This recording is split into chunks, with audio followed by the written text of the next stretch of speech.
first, I'm not a professor. So from this point of view, I'm not spoiled talking to the young audience. And when you have these young audiences, you really enjoy it. Secondly, the book which we're talking about is going to be published in 4 days.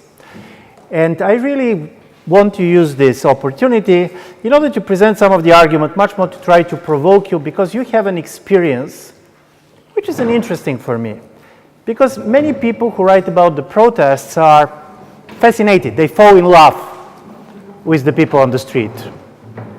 And my idea was that probably it makes sense also or semi-democratic or unhappy democratic country.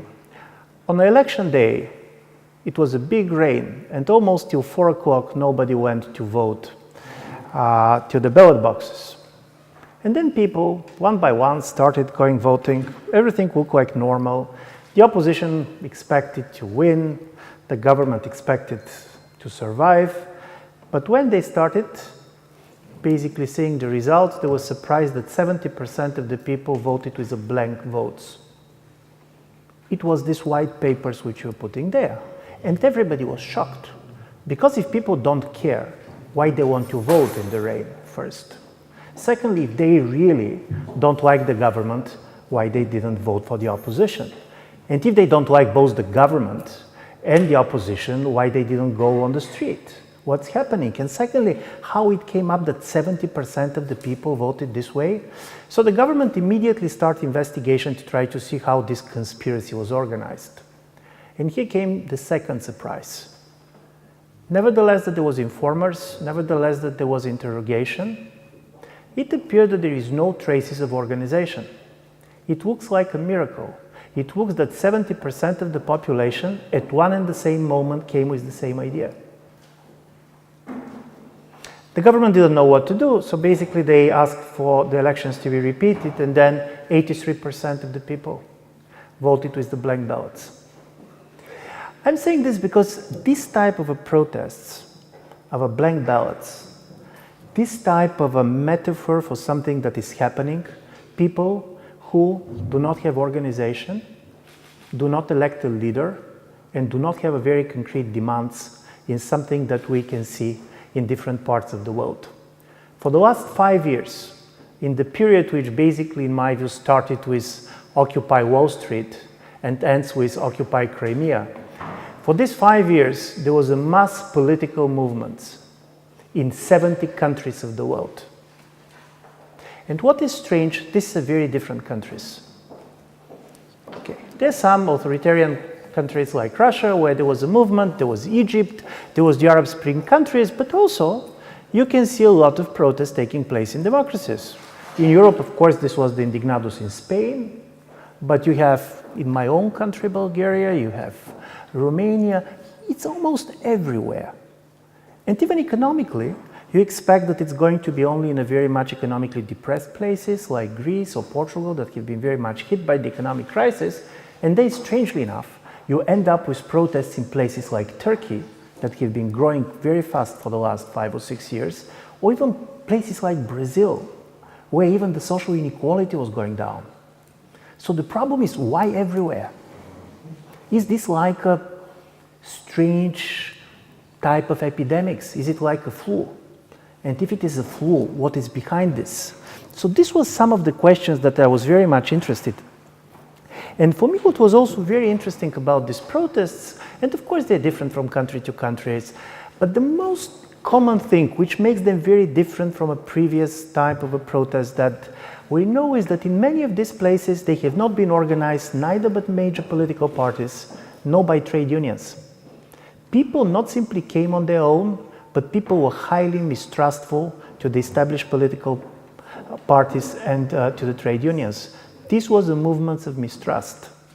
In a certain way, people not simply were not organized by the political parties, but they didn't allow politicians even to speak on this type of rallies. From this point of view, by the way, Ukraine is a much more middle case.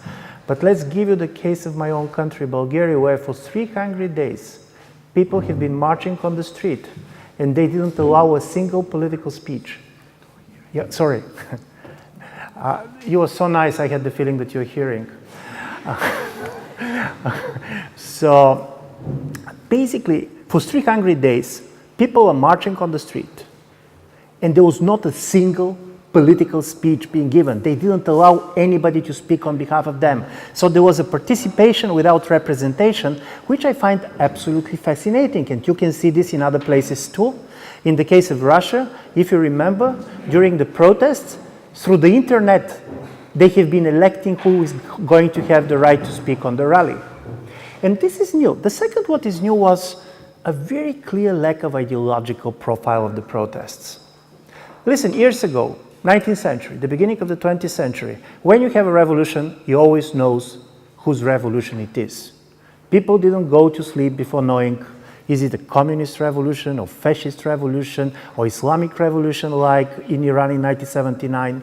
If you see how we are calling our revolutions these days, they don't have ideological name, they have a company names. Facebook, Twitter, and this is also very strange. Is it possible to have a major political change without a project? So there was some of the things which comes to me, and of course many people have been comparing with 1968, and there are many things in common. By the way, this type of a libertarian anti-institutional ethos is very much there, and Paul Berman, who is here, has been writing a great book on the 1968. But do you know what is the difference? 1968, at least in the countries which I know better, was a revolt of sociology students in a way. They have been totally preoccupied with the system. They're going to read all these theory books. They're going to discuss what is the system, Marx, Mao, Marcuse, but this was a very strong kind of theoretical interest to understand how the system works. Now, if it is a protest of students, it was much more the protest of psychology students. They were very much about how they're feeling about the system. There was not very much being interested in a certain way how the machine works or does not work.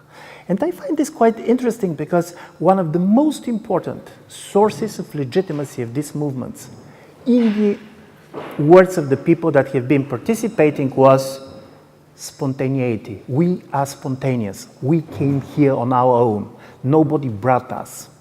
I'm saying this, it was so important that when the government decided that they tried to discredit these protests, one of the major arguments of all these different governments, Russia, Turkey, Bulgaria here, was no, they're not spontaneous. There are oligarchs behind them, their money. Everybody tries to basically convince those who are not on the street that people on the street did not come on their own. So I'm saying all this because the third question which I want to ask was how successful these protests were. When you talk to the people, they're going to tell you, and because you're just coming from such a protest, I can imagine basically also being one of the classical answers that you can get on these questions, that everything has changed, that you have been very much transformed by experience. Yesterday I have been talking to one of your professors who is in political science and political philosophy, and he told me something which was really extremely interesting. He said, before the protest, when I was teaching Heidegger and some of the other philosophers, I have the feeling that my students did not have the experience to understand the text. And what happened after the protests was that now something changed and they started to understand these texts that was not understandable to them before. But if you go beyond this type of a personal transformation of the protests, let's see how successful they have been. Occupy Wall Street, important political fashion. There was a moment in which everybody was talking about it. What has remained, basically, in American politics? Not much. Some are going to say that, of course, Occupy Wall Street succeeded to make Americans much more aware about social inequality issues. But beyond it, it didn't manage to come with the political leaders that we know, and it didn't manage much to affect the politics of the major parties in the United States. If you go with the Arab Spring, it's not simply that the revolution has been defeated.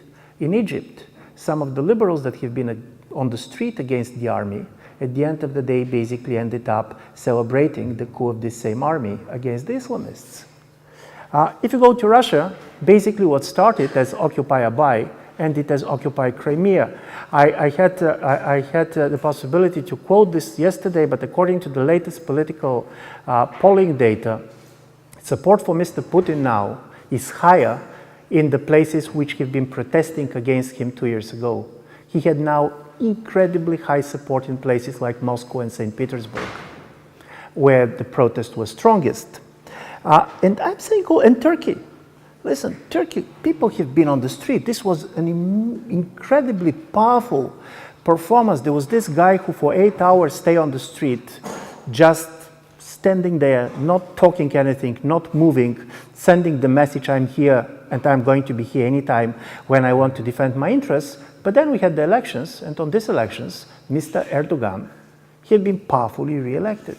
So where is the problem with this political protest that changed everything and in a certain way changed nothing? And here is the kind of two questions that I have been very much touching in the book and which I want to very briefly to discuss with you. The first question is why in places like Russia, people decided to go on the street. I'm saying this because many political scientists, me included, we have came with a very elegant theory why the Russians are not going to protest. Just before they went on the street, we had a good explanation why they will not go. And the explanation was the following.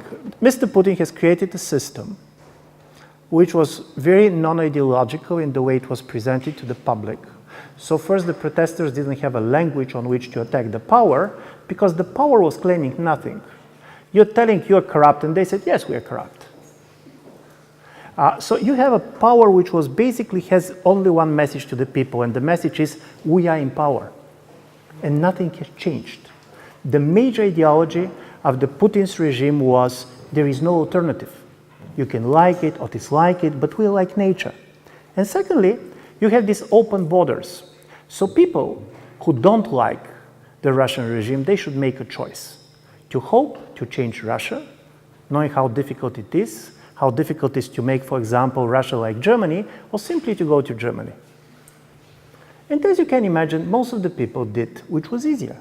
Simply they went to Germany. So strangely enough, there was no need for Mr. Putin to send anybody to Siberia because everybody who disliked him anyway went to London. So at this very moment when we decided that we know why nothing is happening in Russia, it happened. And this is one, in my view, very important personal observation when I have been going with this literature and I was in Moscow. You cannot explain this protest so much through a major socioeconomic structural factors in these countries. There was always something small, and it was very much about people feeling morally or aesthetically offended. It is not even simply that Mr. Putin decided to return to the presidency. It was very much the way he did it.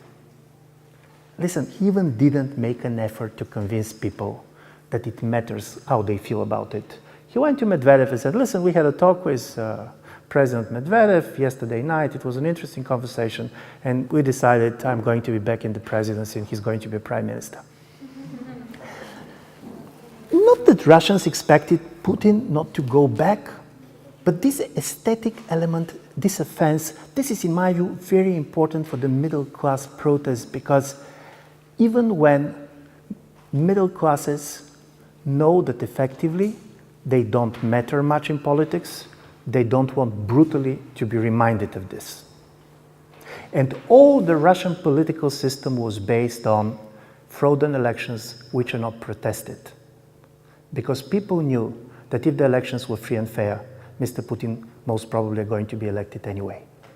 I'm saying this because for me, the most important answer to the question why people went on the street first was this type of a triggering. It's not about interest. This is why all this story about dignity are coming so much in these protests. Something very important about the social status of the persons has been touched. By the way the governments are treating them, their self-respect as a free middle-class citizens was destroyed. Because you cannot be middle-class and treat it like this. And the second is the social media. As you know, a lot of people have been written long books about how social media has made this protest possible, Facebook and Contact and all this. I do believe it's very important, but probably it's very important in a slightly different way than people are discussing it. The first, you had the message that because of the social media, people learn how bad the government is. I don't believe that you need Facebook to know that Mr. Yanukovych is corrupt. And this was the same with Mr. Putin. He's there for 14 years. People knew this. And it's not even about the easiest way to self-organize, but the important thing that happens in Facebook is that because of the fact that they have 5,000 friends of yours, you know some, you don't know others, but strangely enough, when they start changing their views, you have the feeling that you're majority. Imagined majorities is what brings people on the street. People go on the street when they believe that they're majority. In some countries, they are majorities. Here, it happened that you're majority. In other places like Russia and Turkey, they were not majorities. But because of it, because it's not just your friends, and the most important in the Facebook is when people who you don't expect to share your position start to share your position. When you see next to you the person whom you don't expect to be there. And I do believe this was a very important mechanism explaining why, I'm going to call them a much more high-risk countries, people decided to go. And from this point of view, of course, their going ended in a regime change, which many people didn't notice. The truth is that Mr. Putin remained the president of the Russian Federation, but the regime has changed. Yulia Ioffe, who is here for our conference, she wrote a beautiful article on how the Russian government reacted to the protest. She had an interview with a senior figure in the Russian State Duma and asked him, how surprising was this protest for you? And the guy said, do you have a pet? And she said, yes, I had a cat. So he said, imagine that your cat starts talking. And this was very important. And by the way, first the middle class was offended, and then Mr. Putin was offended. Because it was his middle class. This was people whom he knows, people he believes he has created. And as a result of it, you ended up with this cultural war, which is now going on a European scale, where he basically looked at these people and said, this could not be real, this middle class, it's not the middle class, this is gay and lesbians, all of them. And from this point, you start to develop a cultural polarization, which is very much based on traditional Russia. Because don't forget, all this talk about gays and lesbians is also a discourse of exclusion. People of you who have been studying the prison experiences know that in prison, if you basically want to exclude somebody, to humiliate him, you go with basically raping and getting him out. This was the rape of Mr. Putin on the Russian middle class. You are not part of the nation anymore. I'm saying this because this is how it worked in an authoritarian environment. But then comes a much more interesting question. Why people go on the street in the countries in which we suppose that we have free and fair elections, where you have a competitive political system? Why the elections are not solving problems? And I'm going to give you some Bulgarian example because coming from a small country, I feel kind of patriotically obliged to tell something about it. For those who have not been on the Bulgarian Black Sea, Bulgaria is a small place and a very particular place from this point of view. In the 1980s, a famous Italian movie director came to Bulgaria. And then we have created one of these 6-hour-long epic movie about the beginning of the Bulgarian state. So we forced him to watch the movie and said, what does he think? He said, it's a small and quiet country. Why are you not making small and quiet films? The problem is that in the last 25 years, we were not making small and quiet films. For the last 25 years after the end of communism, not a single government has been ever re-elected in Bulgaria. Secondly, in the last 12 years, twice, newly formed party won the elections. First was the king. King came, created a party, won the elections. And after that, he lost. But the head of the personal security of the king, the bodyguard of the king, he created a party and he won the elections. So as a result of it, Bulgaria has been governed from the left, from the right, from above, from below, from everywhere. New parties are easily to be formed. Why you go on a protest in a country where it's so easy to change the government and so easy to come with a new party? From the political science point of view, this is a difficult question because normally you believe that protest comes when some other type of political representation basically are blocked. And here is, because I don't want to go long, but here is 4 arguments which I want to give to you why in a democratic countries we're seeing more and more of protests. One is, and this is very typical also for the EU, that people had the feeling that you are changing the government, but you are not changing the policies much.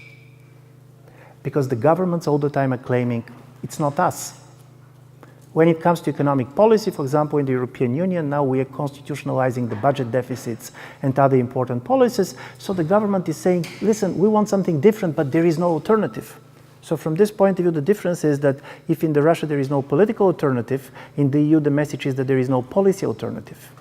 So from this point of view, the elections started to lose their attraction for the people. People don't believe that they're making major choices. They're not choosing anymore, they're picking up.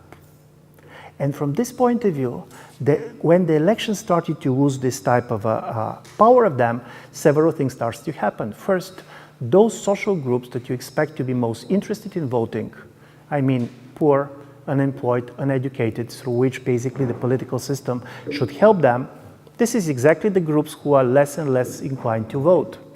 Secondly, even winning the elections does not mean much, because it happened that before, the relations between the party or the government and the voters were like a Catholic marriage. You're married and you're staying together at least for 4 years. Now, basically, it's a free love. In France, Mr. Hollande lost his support probably 10 weeks after he was elected. So from this point of view, elections are starting to lose their importance both for the voters, but also for those in government, because they are not making it easier for you to govern. The second thing that happened with the elections, and it was very interesting during the Bosnian protests, where one of the Bosnian protesters told me, listen, the most difficult decision for us was where exactly to protest, because we have 3 different governments. We have the federal government, and we have the canton, and we have the local, and we wanted to burn a governmental building, but how to decide which? And this is very important, because if before the governments were very much trying to pretend that they're more powerful than they were, now the strategy of governments is very much to pretend that they're more weaker than they are. Just to make life funnier, but when I was a student, I used to have a friend who was extremely successful with girls in the class. And his success was based on the fact that he was claiming all the time that he's impotent. So basically, all the girls he approaches felt it as a miracle that he was doing this with them. So he became highly successful. This is what the governments are doing these days. You have the governments who said, I cannot promise you anything. Listen, don't expect anything. Reducing expectations became the major story. It's not up to me. So basically, governments don't want to be respected anymore. They want it to be pitied. How difficult it is, these guys, how they're doing this and so on. And I do believe this is very difficult to decide how to protest and how to influence a government which basically plays its weakness. So this is why when you go on the street, you basically try to challenge the whole of the political system. You say, we don't know where the power is, but we want to face the power. The third, of course, is the oligarchical term. This is true in many countries. It was very clear in Bulgaria. But you have the feeling that we're voting for the politicians, but it is the businesses behind them. And you can change a government, but we are not changing the oligarchs who are running this government. And of course, I do believe that you know this in this country. And then how you're protesting against the oligarchical regime. Normally, democracy says we have not simply political competition, but we have separation of power. But in order to have a separation of power, you assume that, for example, judicial power is not dependent on the government. But if you have oligarchical power, the same oligarch who has bought the government has bought also the judicial power. So how you're protesting in a case like this? And strangely enough, in the case of oligarchical rule, the street is the only effective way of protest, because you cannot buy the street. It's a very small retail.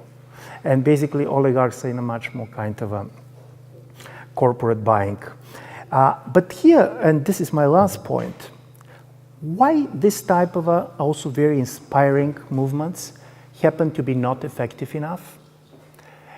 And I do believe that part of the strengths of these movements come from the fact that they basically was anti-institutional, they being spontaneous, and so on. But the major story of the people was we don't want to be cheated. Mistrust was at the heart of this protest movement. This is why they didn't have leaders.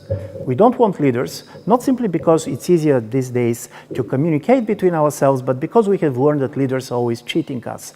So the only way not to be cheated is to be totally mistrustful. And here comes the turn. And here's the bad part of the story on which I want to finish. If in the first moment the governments are very much shocked by the protests, then they realized that playing mistrust is their game. And then the government stops saying, trust us. They start saying, don't trust anybody. And when you have the governments that played exhaustion, waiting for the people to protest, especially if they're peaceful protests and so on, and when they start totally discrediting and just increasing the natural mistrust of the protest movements, this government always succeeds. Because at the moment you don't have a representation, you can prevent something from the street, but you cannot change much. Only governments who decided to show power, to crash, to confirm in their eyes that they basically control the situation, and I do believe this was Mr. Yanukovych's position, they are then in risk. And I'm saying this because this is the paradoxical story with these very inspiring movements. Being very much composed of a generation that is mistrustful to political institutions, to political leaders, to political process in general, you ended up with movements who are either very successful when they ask for something very small, for example, not to build a railway station somewhere in Germany, or basically to decrease the bus tickets in Brazil, or they ask for something very big like the end of capitalism in the United States, but the real one, the political, is totally missing. And I want to stop here because in a certain way, this is also the question that probably I have for you. How are you going to know how successful your protest, your revolution was?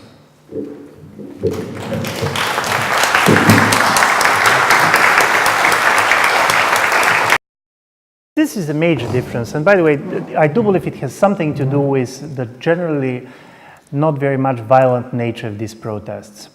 As you know, in English language, the same verb is used for shooting from gun and shooting with camera.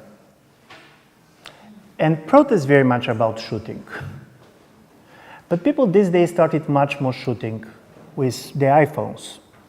In a certain way, if you see how the political dynamics of the process have been sustained, this was very much by taking pictures. And this is also a very important difference between these protests and 68. It's not so much the readers. It's much more visual. It's very much about images. And from this point of view, this power is the power to produce a moral outrage that should change the situation. This is why the governments risk so much with violence. Because we have been discussing with colleagues when the protests started here. And I was very much influenced by the Bulgarian protests. So I said, if Mr. Yanukovych is not going to be advised to crash the protests, most probably he'll survive. Because in a certain way, all these protests, people are staying, but the moment when the government decided to use violence is when you understand that it's a different government. This is when the government loses also its democratic legitimacy based on elections. Because in a strange way, people can live with the fact that their government is corrupt, but with the fact that their government is violent, this is a different story.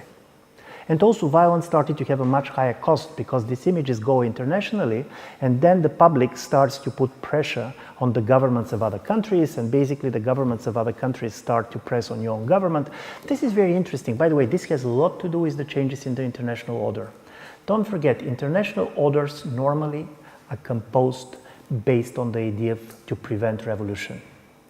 Look at the 1815, Napoleon, and then basically you end with the order of the 19th century. This is basically an agreement of the elites. We are not going to allow revolutions. Basically, we're going collectively to respond to any type of revolutionary movement. Even with the Cold War, basically everybody is going to control the revolution in his own sphere of influence. Now, because of these iPhones, iPads, because of this circulation of images, because images are decontextual. You don't need to know anything about Ukraine in order to be totally outraged by a policeman being student. You don't need a context. It's about our human nature. You don't want the power to be people. And from this point of view, create a constituency which is becoming transnational and, of course, starting to exercise very strong power because governments try to be highly moralizing when it's not about them. And I do believe from this point of view, you have this type of a situation which have a difference. But the other thing on the other side, what was lost, is that when before you have the voter as a very critical figure in our democracy, part of the power of the voter was not simply that he can go with a ballot and put his ballot there, but it was very much that he has other roles in society which were very important. He was a worker, he was a consumer, he was a soldier. And all these three were making him very important for the elites because you want the soldier to defend you. And in a certain way, it's very much the worker and the consumer that are making economy going. What has happened in our society is that our elites less and less depends on the local voters because, listen, the workers these days, they're in China, so you don't need to work there. And when it comes to consuming, it's not very much dependent on the government. And also when it comes even to fighting, in countries, especially in the highly technology countries, basically you expect that the next generation of soldiers are going to be robots anyway. This is why you have a citizen which are freer than before, but less powerful. And nevertheless, the democratic institution exists. This citizen has lost the social sources of his power. I don't know how clear I was, but at least this is my feeling. Yeah. This is a very radical leftist reading of what I said, because I'm going to give you a story about direct democracy too. Normally, people form their views also based on the television that they watch. Most of these televisions are owned by the same oligarchs. So I told you one novel in the beginning. Let's give you one Romanian science fiction short story. This is about a political regime which decided to go beyond representation. So when they elect a president, at the day of the elections, the guy who has won, they are putting a special bomb in his body. And every voter has a small device. And every decision that the president is taking, you should say yes or no. And if the majority of the people say no, the guy is exploding. And this is a kind of a version of a direct democracy because you believe that if you have a bomb implanted in yourself, you're going to be responsive to the people's needs. The only problem is to what extent this is a democracy. And this is part of the problem because direct democracy is something extremely attractive, and I do believe that we're going to see much more of it because also, of course, technologically with the social media, you have this. But the interesting story about direct democracy is also this is how much is interested and who is interested. Could we force everybody to be interested? And honestly speaking, any type of event like the protests also polarizes society. Mr. Erdogan also benefited from the protests because it appeared that the protesters were millions on the street of Turkey, but there was other millions who were there and who didn't like the protests. And in a certain way, what you see in Donetsk is a very similar story. From this point of view, the idea that there is just the people, and because of the idea of the justice, these differentiated people are going to govern. That they are not going to be politics on the basis of difference between ideologies, people much more on the left and people who have a different views on the right. That you're going to have these homogeneous people who are going to decide. This idea of hating, the idea of the interest in politics, this I find also kind of a very misleading because representation has a lot of problems. But representations create institutions that can create a kind of a much more effective and long-lasting reforms. The vote of direct democracy is vote without reformism. You're going to have a direction, and by the way, what we are saying these days, we have a different process. More and more, politicians are becoming the managers of the present. They're not coming with any big visions of the future. They don't have a project and so on, and they're allowing the people to say no. What we can do these days, we can prevent many things. By the way, the Bulgarian protest, which was very much aroused by a guy, oligarchs, but also one of those oligarchs that even does not exist in the bad movies. Because the guy was ugly, fat, young. His mother controls 70% of the media in the country. And He was 33 years old, and they decided to elect him the head of the counterintelligence in charge of corruption. Why they did it, I never will understand, but it happens. And people stopped it. For 48 hours, 100,000 people on the street, the guy was not elected. The problem is, does anything change in the counterintelligence? And here comes the problem with the oligarchs, and I do believe this is an interesting story. And if there is something for which you really should hate Mr. Putin is that by occupying Crimea, he in a certain way killed the anti-oligarchical part of your revolution. Because now the story is how you're keeping the territorial integrity of this and that, and they're going to be the patriotic oligarchs that are coming up to save the country. So it's much more difficult in this situation to basically say he's an oligarch. He's not an oligarch anymore. He's simply a very rich, good Ukrainian.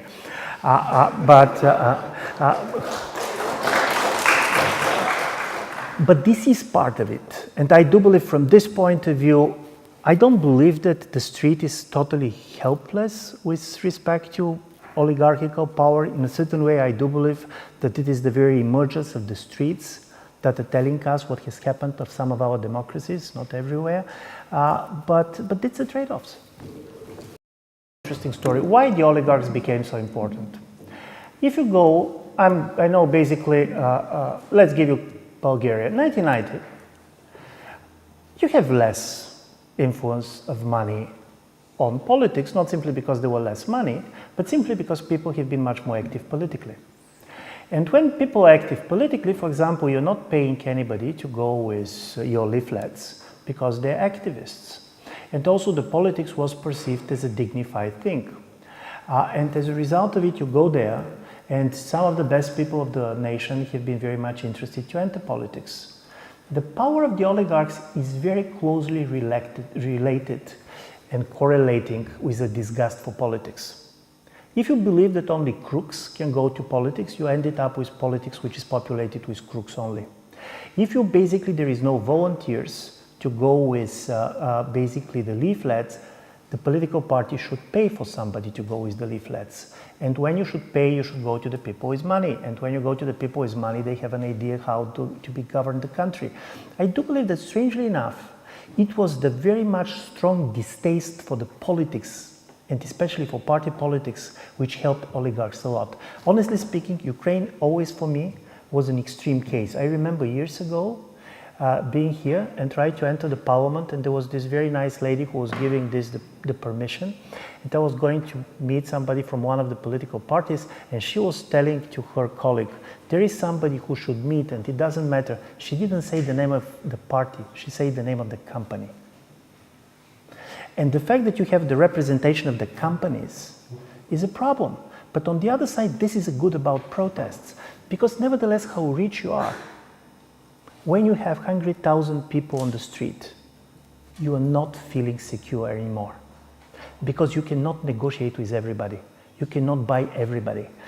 In a certain way, this is, strangely enough, the high level of insecurity and chaos is very much also constraining the oligarchs' power. And probably one of the good things about the protest is that it re-injects something which is very important in my view in democratic politics. And this is elites' fear of the people. Thank you very much. First, I want very much to thank people at the end whom I understand that they're hearing nothing and they have been so silent and nice to me. Probably what you're imagining that I'm saying is much more interesting than what I said anyway. Going with Stiglitz, I do believe that the interesting stories, I do believe that institutions matters. And I do believe that one of the major change that happened in democracy was that before you have on the street people who have been outside of institutions that want to enter institutions in order to influence them. The classical story, for example, blacks in the United States in the 1960s. We are on the street because the institutions are closed for us. And I don't remember whom of the leaders of the 68 used to say that the protest is the voice of the unheard. But I very much, and this is, I don't want to go more theoretical than this, but in the book I was talking very much about this distinction between voice and exit, which Hirschman is developing. And I was asking the question, to what extent these protests are exercise of voice, and to what extent it is much more kind of a sophisticated exercise in exit. And let's give you an example. During the Rome time, there was several kind of political events which normally are called secessions. This is when the plebs is totally pissed off with the way the system functions. They do believe that their view is totally neglected. And do you know what? They don't organize a conspiracy. They don't go for an uprising. All people are leaving the city. They go in one of the neighboring hills. And they're waiting for the senators to come and to give them a story, basically to reconstitute the political community. I do believe this is very important because in a certain way, how I'm reading these protests are very much people coming on the street with one very simple message. The sovereign exists. And this is the strange part of it. Listen, most of the weakness and the strength of this movement is based in one thing. They're very legitimate in the eyes of everybody, exactly because on the streets is everybody. Far left, far right, staying next to each other, everybody said it cannot be, but this is why these people can claim that they're the people. But exactly because everybody is there, you cannot have a project, you cannot have a program in a classical political sense, and this is why basically the street stopped to exist at the moment when the real politics comes. And I do believe this source of legitimacy and the fact that source of ineffectiveness is the same time, this is why my push is why none of these protests, or very few of them, ended in a strong political party. Have you noticed that in the countries in which you have a new parties in Europe, is the countries in which the protests were weak? I'm talking about the classical protest party. For example, Five-Star Movement in Italy. You ended up with a political party, and on the other side you have the protests in Spain. Two countries, kind of a very different way of expressing their, in a certain way, expressing their preferences. For me, it was always easy to compare and to try to see who managed to have more impact on its system. By the way, a party which is going to fall apart. But this party which is going to fall apart, the Five-Star Movement, managed to push for much more changes than the indignado people that have been on the street and said, we don't want representation, we don't want to be cheated. My idea is better to be cheated than not believing in anything. Listen, with violence is extremely interesting. By the way, let's start with why some of these protests, because comparing with 1968, in 1968, there was a major parts of the protest movements that believe in the transformative power of violence. And of course, in the 1970s, you can see these people in Italy, in West Germany, basically in the radical wing. You are not going to see this here. And there was, of course, first because we know how it ended in the 1970s, so people are learning certain things. But second is because when you go for violence, the very idea of the leaderless revolution is not functioning anymore. Look at your own experience. What happened when basically the Maidan started violently to clash with power? Then you need organization. You need 100 people. These 100 persons, units has a commanders. These commanders has other commanders. In a certain way, the war is not something that can be tweeted. You need organization. And from this point of view, when you have an ethos of people who fear organization and institutions, you have a kind of an inborn reluctance to go to this type of a much more born clashes. Why governments call for violence? Listen, of course, every case of this is very different.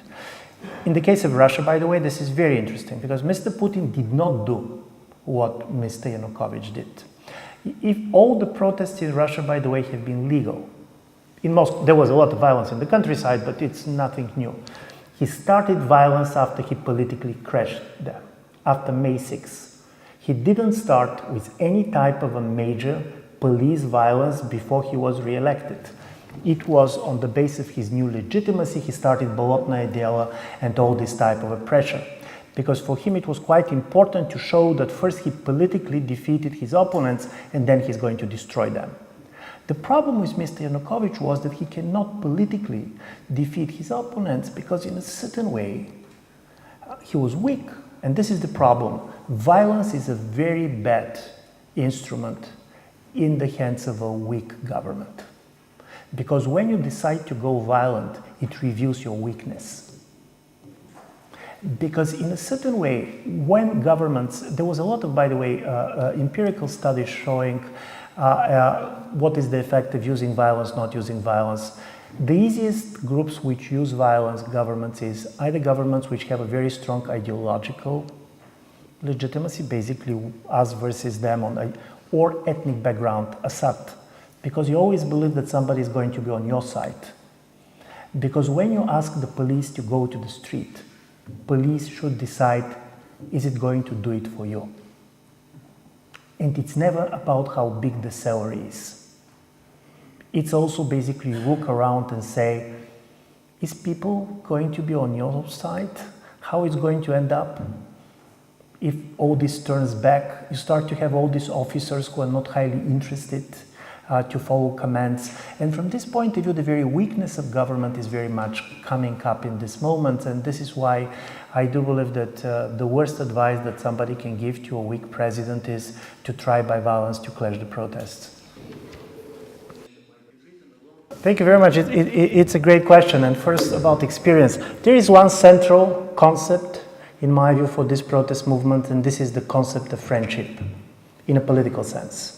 Against the idea of the institutions and organizations, what basically the protests come up is the idea of the friendship, but friendship on the level of society. Imagine a nation as a big kind of a group of friends. And then you have all this informal type of a coordination and doing things. But why the elites in the last decade started to be interested in elections? By the way, this is an interesting story. Let's give you the Russian example. Why Mr. Putin, who can win most probably free and fair elections, at least if not now he probably can again, but in 2004, even most of his biggest enemies are going to suggest that if the elections were free and fair, he was going to win. Why somebody who can win free and fair elections decided to fake them, to go with the rigged elections, and by the way, not simply with the rigged elections, but he's rigging in the way that everybody knows that they're rigged. No, this is very important, because what he's interested in is not the democratic source of his legitimacy, but the authoritarian one. Because listen, it's much easier to manipulate elections than to arrest 100,000 people. The problem of the authoritarian government is to convince the citizens that they cannot do anything, that nothing depends on them. It can be done in one way or the other, but if you manage to convince the people that there is no alternative and nevertheless of what you're doing, nothing can change, you have succeeded. Where is the attraction of democracy for the elites? And this, in my view, is very important. In the democratic system, you can be weak government and legitimate at the same time. Listen, you can have 20% of support. You can be disliked and so on, but you can always refer to your legitimacy. Authoritarian government cannot do it. Authoritarian government either should basically succeed to convince people that they don't have alternative, either to deliver 7, 8, 9% kind of growth like in China, or, to be honest, it should try to go on the level and scale of terror, which is also not easy to be organized and to be sustained. One of the interesting elements of the Crimean annexation from the domestic political point of view of Russia is, if till yesterday Mr. Putin's popularity very much depended on his success to increase the economic well-being of the Russians because of gas and oil, now he does not need it, at least in short term, very much. At the moment when Russian economy went in recession, he's saying to the people, trust me, not because of the fact that our economy is going to grow, but because I'm the only one who can deliver the glory of the Russian state. And from this point of view, it has a major effect. He basically shifted the sources of his legitimacy, and from this point of view, in a certain way, occupation of Crimea had an incredibly important domestic effect on the domestic Russian politics. Very much agree with you. In a certain way, part of the problem with this type of consensual politics is that you do not have the feeling that the change of the government is going to affect your life. And this is interesting, because the politicians more and more are trying to tell what they're doing as being managers in public interest. This is all this stress on competence. But listen, this is why, in a certain way, I'm not so negative, unlike many others, of the rise, for example, of the radical left or radical right. Because the radical left and the radical right were very important in politics because they're sending you a signal that the political change can make a difference and can make a very big difference. Can make a difference basically how your society functions and what kind of society it is going to be. And because our society has totally lost the potential to fear, to be alarmed. We always believe that everything which is happening, in fact, nothing bad can happen. This is especially true for the European Union. In Bulgaria, we had a very strong, to be very nasty, to be honest, political party, but nasty in a very trivial way. They hate everybody, but of course they prefer to hate those who are the weakest. Because being against the Roma or this minority is totally helpless, you don't need very heroic position for this. And this party is getting quite a lot of votes. Why people are ready to vote for such type of openly radical alternatives? Because they say, we're in the European Union, nothing really bad can happen. Because of the very fact of the existence of the European Union, the radical alternatives are not so radical. This idea that, and this is the other side of this, I believe in institutions, but I don't believe that institutions are the only thing that matters. The fact that you have the United Nations is not a guarantee that you are not going to have a war, or the fact that you have European Union. The nature of politics, the nature of the actors matter. And strangely enough, part of this, on one level, protesters does not believe in institutions at all. On the other side, especially liberal elites are totally sure that if you have the right institutions, you should not care at all about how people feel and what they want and how it is, because the institutions are so benevolent that they can manage to diffuse any tensions and to fight any type of radicalism. And I do believe that between these two extremes, there is something which is in a certain way also more interesting and lively, and this is politics. And I don't believe that democracy can exist without politics, where people clash their views of the world, also their interests and so on. This more political society are not nicer than others, but I do believe they give us a better chance for self-correction. Because democracy was never about people making the right choices. Democracy about something totally different, allowing people when they make a wrong choice to correct it. Of course, rational choice is a good thing, but it cannot go excessive even with it. And here is part of the interesting story about democracy. Democracy is about representation, but also very much about misrepresentation, and this is part of its positive mystery. For example, when you vote, you have your ballot. And it doesn't matter how important the vote is for you. Imagine that I basically die for Mr. Klitschko to be elected. And you don't care about who is going to be elected. Both of us has one vote.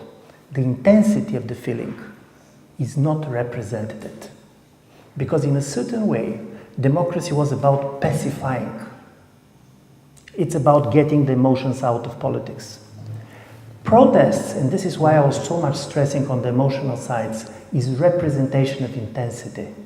When you go on the street, you're not simply saying that, for example, you don't like Mr. Yanukovych. When you went to the street, you said, I don't like Mr. Yanukovych to the extent that I'm going to die for him to leave the country. And this is representation of intensity, which is extremely important, because through a classical rational choice stuff, you cannot understand this turn in politics. And I do believe this is what makes revolution so difficult to be predicted and explained in the classical rational choice theories, because rational choice theory does not need revolutions. And from this point of view, of course, when you're studying protests, and if you believe that protest comes out of the limitation of this type of institutional representation, then probably it makes sense to go and to look what happened with the unrepresented or misrepresented, namely the intensity of the political choice.